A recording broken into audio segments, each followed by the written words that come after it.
For thousands of years, the Giza pyramids have just been there, standing in the desert, holding on to some of history's biggest secrets. We studied them, we'd marveled at them, but what if we've been looking in the wrong place this whole time?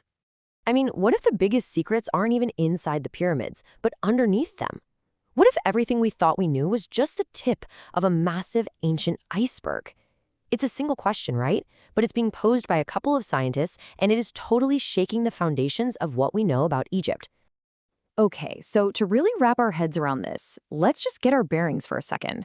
We're talking about structures that are 4,500 years old. Think about that. They've watched entire empires rise and fall.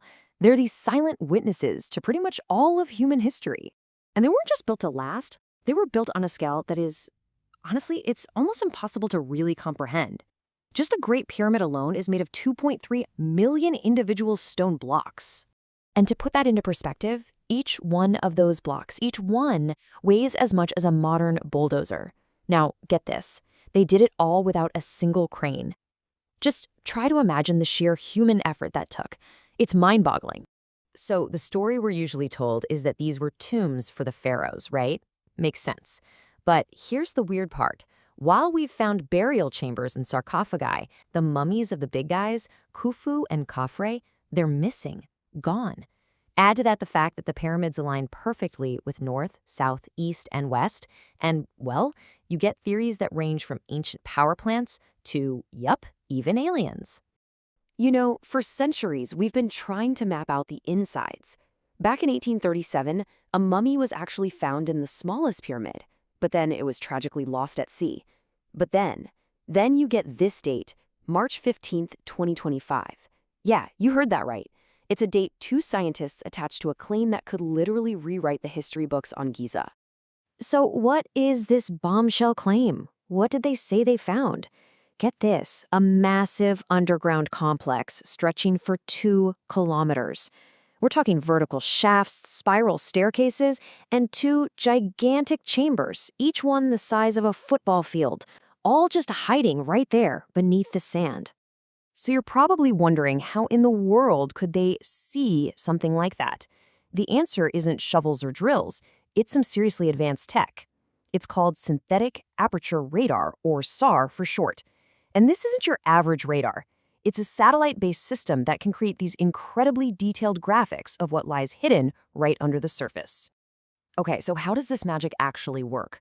Well, a satellite orbiting 400 kilometers up in space doesn't beam anything down. Instead, it listens. It listens to the Earth's natural, constant micro-vibrations.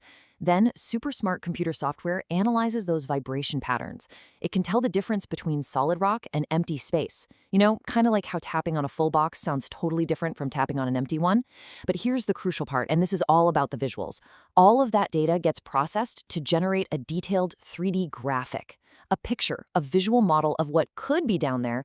But here's the thing, a graphic, no matter how amazing it looks, isn't physical proof. And that's where the big standoff begins. On one side, you have the scientists, Malanga and Biondi, who are standing by their data and their graphics.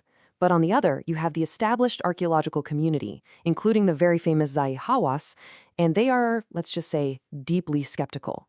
They're arguing this is a claim made for fame, that the technology is unproven for this kind of work. And yeah, their request to actually dig has been denied. The critics are basically saying, look, go test this somewhere we already know what's underground. Prove the tech works first. But this whole controversy over the new claim, it's just one more layer to an already deep mystery.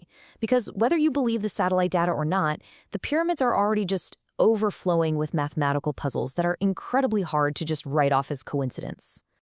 Okay, check this number out.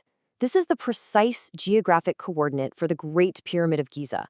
At first glance, it's just a string of numbers, right? Remember them. Now, look at this number.